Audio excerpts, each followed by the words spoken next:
Huh?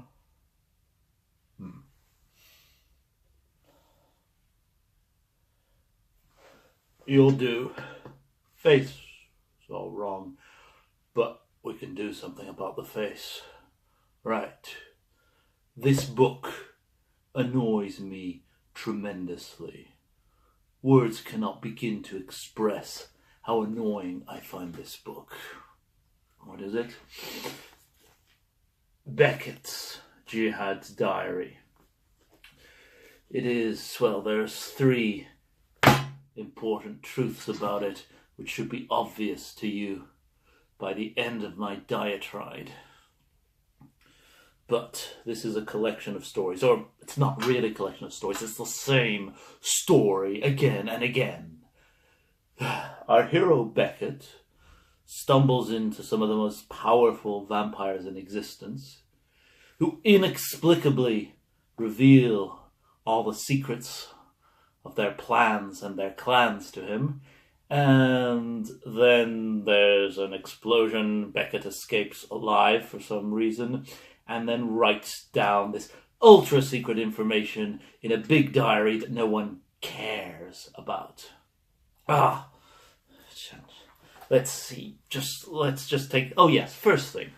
While wandering around Chicago, Milwaukee, those kind of areas, who does Beckett stumble upon but the ex-gangrel Justicar, as one does?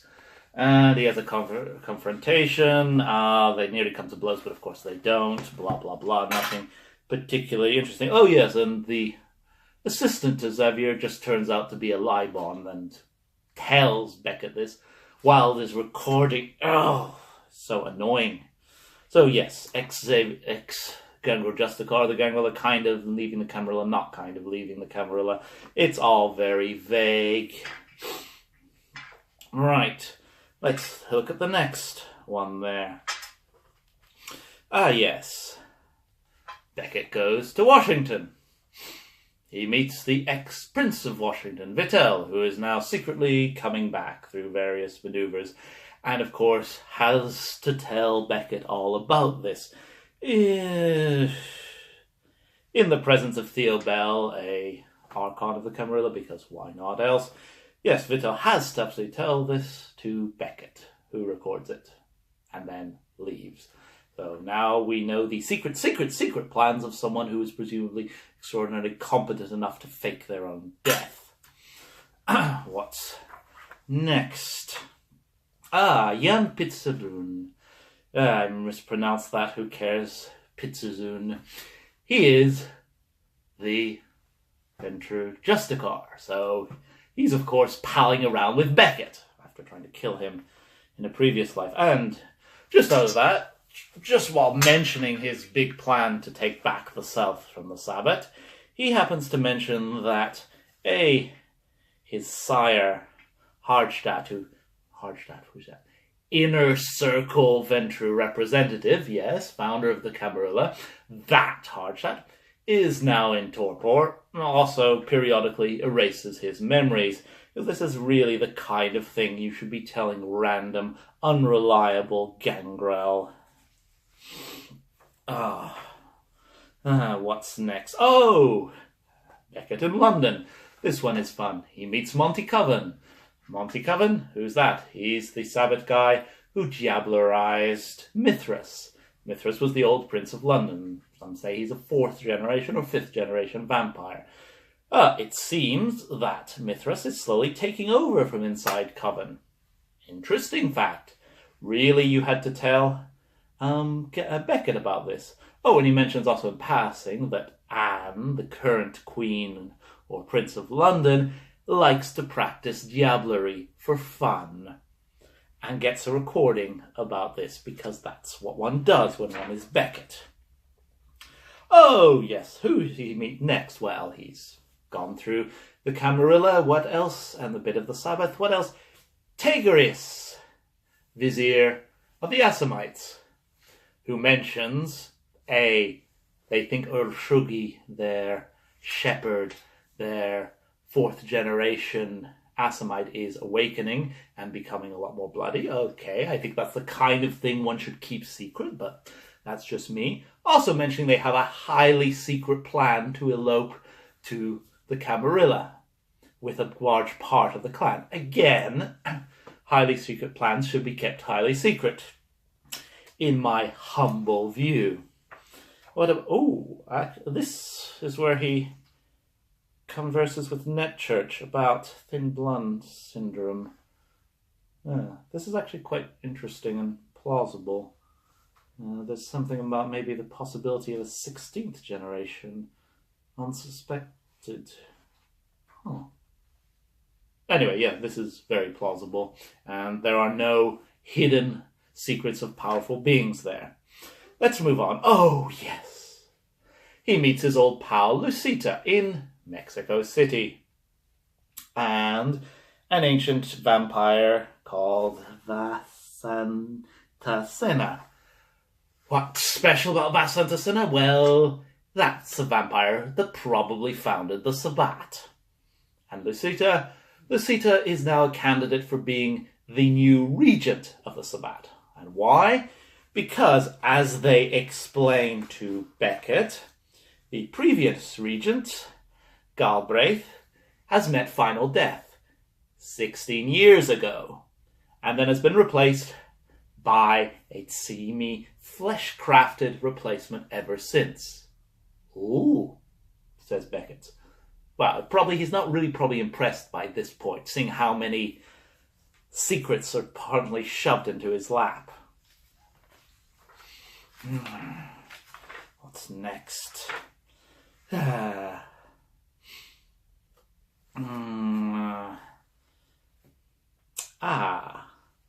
He meets the Sabbat and the Black Hand, the secret part of the Sabbat in Montreal. And they talk about the true Black Hand, the secret part of the Sabbat that is secretly infiltrating it and undermining it. And yeah, everyone seems to know this, so why bother?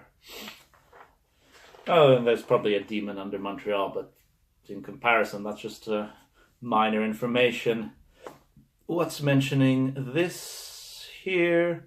Oh, he meets Baron Samdi, the founder of the Samdi that no one ever gets to meet.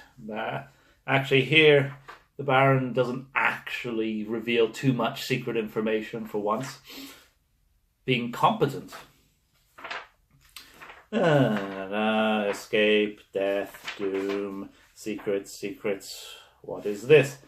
Yes, Libertina, East Africa. The secret, maybe, new home of the Anarchs that moves around, and in a conversation with the Anarch leaders or non-leaders, these leaders inexplicably decide to confess to him that they are secretly manipulating the freedom-loving Anarchs to expel some of the children who get too annoying. Again, the kind of thing that should be kept under wraps. What more? Meeting the Libon. They tell him all their creation myths, which are different from the true stories of Cain and the antediluvians. I'm skipping over this. It's all secrets, semi-secrets, never quite revealing everything, but revealing really enough.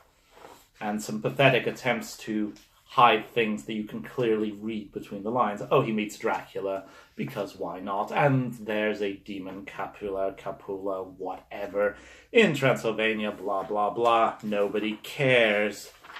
Ooh, Baba Yaga. Lots of people care. Baba Yaga, possibly fourth generation Nosferatu, took over the Soviet Union after the fall of the Bruja Council that ran it, erected the Shadow Curtain to keep any vampire from leaving. Lots of vampires come in, none of them can go out. So they were isolated for the course of the Cold War. Then she was recently killed, and the shadow curtain fell, and now there's a lot of abandoned vampires with grudges coming back from Russia. And of course, there's the implication that maybe, just maybe, Baba Yaga isn't killed because, for example, minor clue, her blood bonds have not vanished. Since blood bonds always vanish when the blood bond holder dies, well, of course she's not dead. This isn't a subtle implication. So, 4th generation vampire. Still alive. Casually mentioned. What's next? I mean, it's not as if he's going to meet an antediluvian or anything stupid like that. No, still no antediluvians. More about Baba Yaga. Everything is wonderful.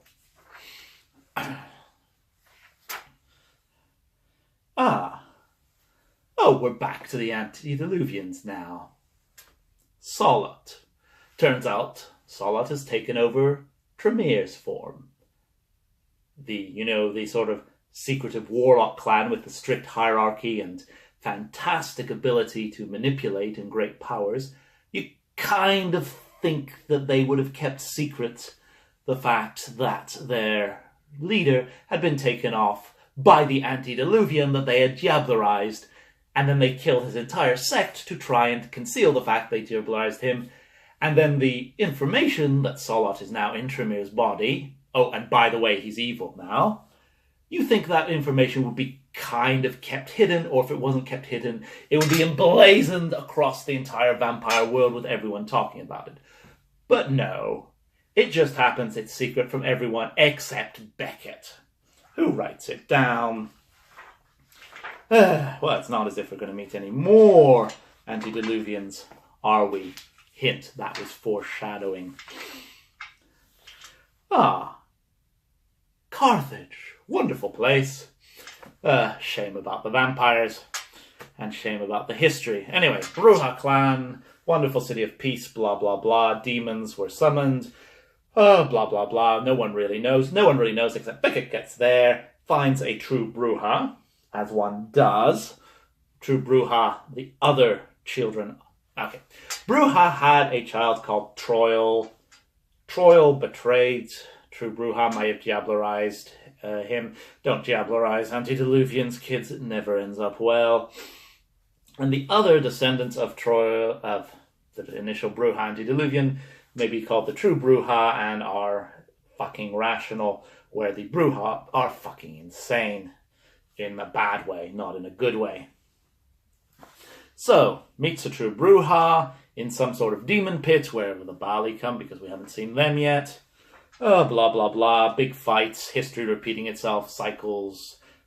Yeah, again, kind of stuff that could be investigated, or should be investigated, or should be kept hidden.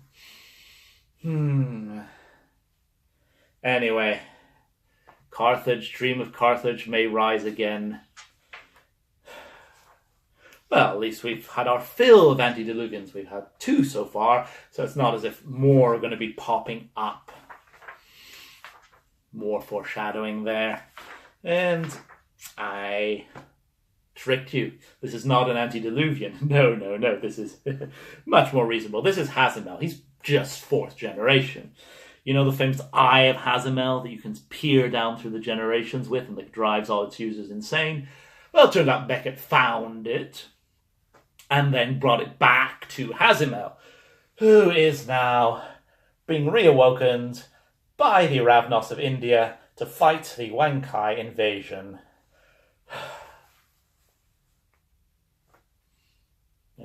I'm going through the motions now. Oh yeah, he's a deep friend of Beckett now. Thank you for bringing my eye to me, blah, blah, blah. This is fan fiction, basically, of someone who dreams how their life should be. Oh! And we're back to antediluvians. Who have we not seen for some time? Cappadocius. Leader of the Cappadocians. Diablerized by Augustus. Not very well, it seems. Augustus Giovanni. Anyway, what is this?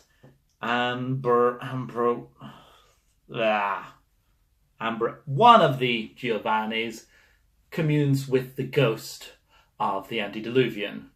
And they talk about the endless night, which is, I hear you asking, the plan by the Giovanni to erase the border between the shadowlands of ghosts in this world and release the ghosts upon the world and rule forever. Again, kind of information that should be secret or should be shouted everywhere. But anyway, it's all okay because this may not actually just turn out to be the ghost of an antediluvian. They have conversations, they run away from a place which they should have run away before, haunted by ghosts, blah, blah, blah. Endless night. Come on, focus on the endless night, the doom of the entire human race and most of these sexier vampires.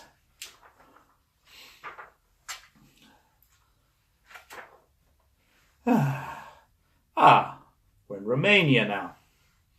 At a very, very secret Hundedora castle. Seemingly this is the headquarters of the Inconnu, or part of the Inconnu. A mysterious group of vampires that no one knows anything about. Except when they choose to reveal themselves to Beckett. Master of Ravens has the Salubri and the Tremere at each other's throats. Not that you don't need much for that. And then Beckett, inside the secret hidden lair of the Inconnu that no one can get into except for him, meets Salat,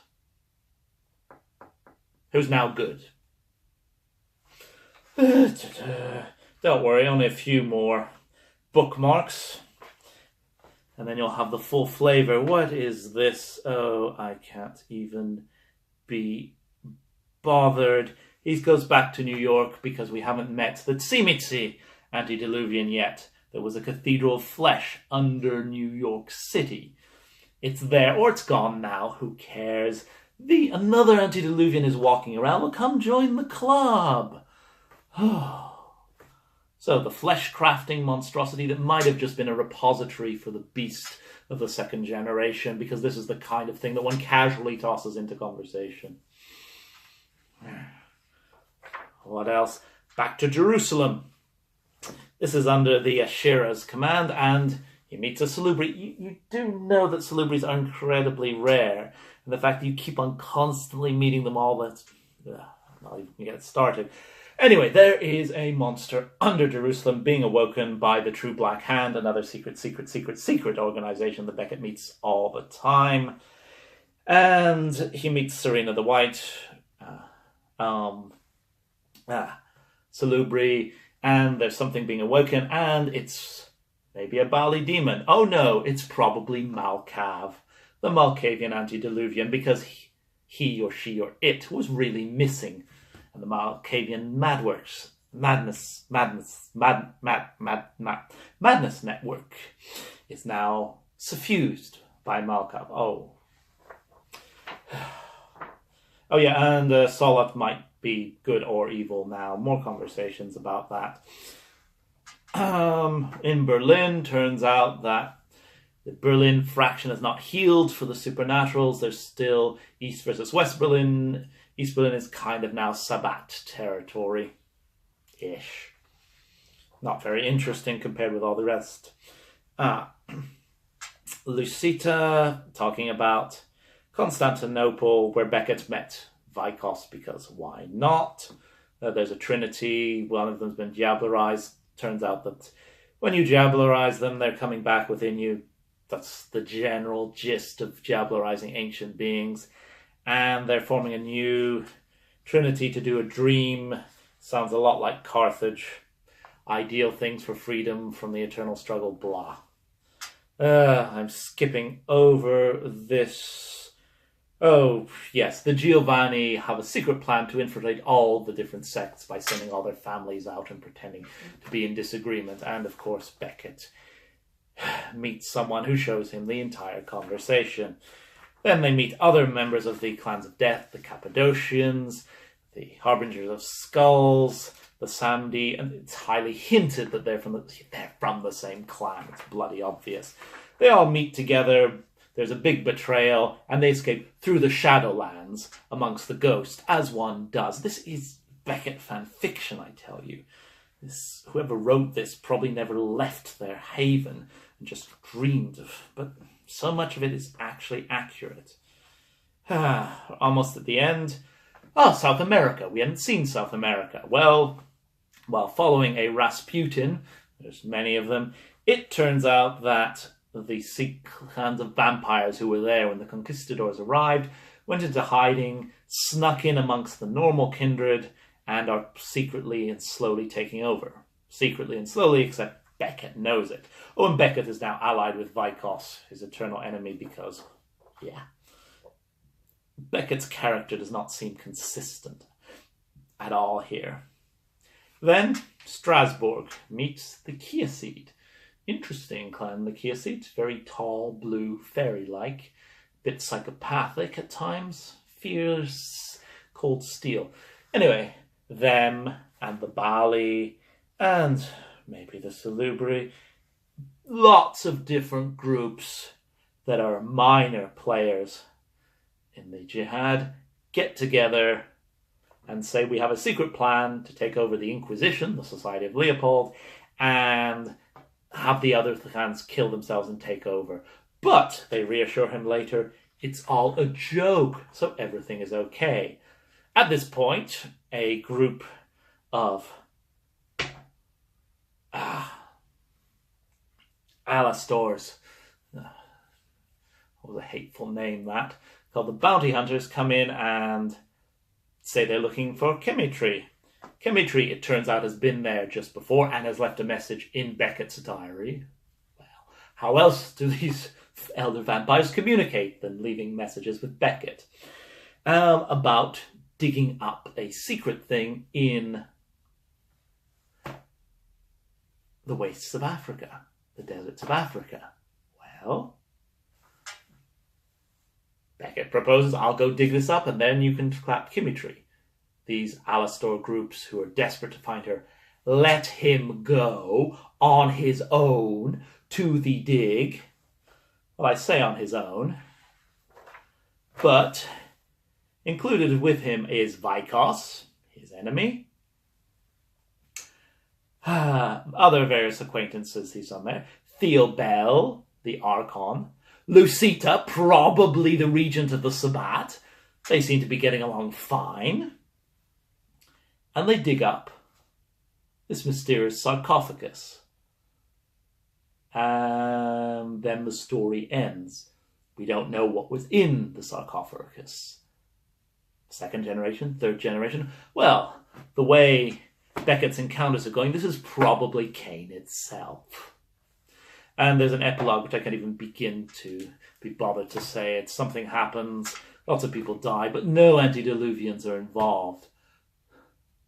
So it's rather tame in comparison. So, what to make of all of that? Well, as I say, there's three clear things that are obvious to anyone with half a brain. Well, the first is, this is patently ridiculous. And Beckett could not have done this. There is no one single Beckett who ever did this. He's almost died so many times and is trusted by so many different antagonistic vampires. This is probably a series of different Becketts. Their work collated. The second thing is, I think most of these stories are clearly true. I mean, there's some evidence from what I know to see how true they are, but I'm willing to bet that if you dig deeper into almost any one of these stories, you'll find truth, or at least some truth. These are pointing in the right direction. Why? Because there'd be no point in writing a book where everything was a lie and disseminating this around the world. If it was a lie, if everything was a lie, if everything was a big lie, we'd know by now. So there's a lot of truths in here. But it's not the truths that interest me. Not at all. Because one of these stories is clearly an entire fabrication. How do I know? Because that's what I would have done. I would have put a book with 20 true-ish stories and one complete fabrication. And as we go, and as vampires sift through the evidence and find more and more of the stories are true, they'll come to believe the last one. But I do not know which of the stories is the true one. And this, above everything else, is what annoys me. Which is the fabrication here? Which is the one that is putting us off the scent? That's where you come in. Don't be too afraid. Focus your attention on this coin. I will rebuild you. I will remake you. You will be Beckett. A new Beckett. Another Beckett. Another one in the lines of Beckett's. Take this book and read it and remember it. It will be your life. You will be. Shame about your face, but we'll reconstruct that for you. And then you will go around the world. You will continue investigating these stories. And you will find out for me which is the lie. Which is the one put there specifically to mislead me. You or your successor. Good luck. Shame about the face.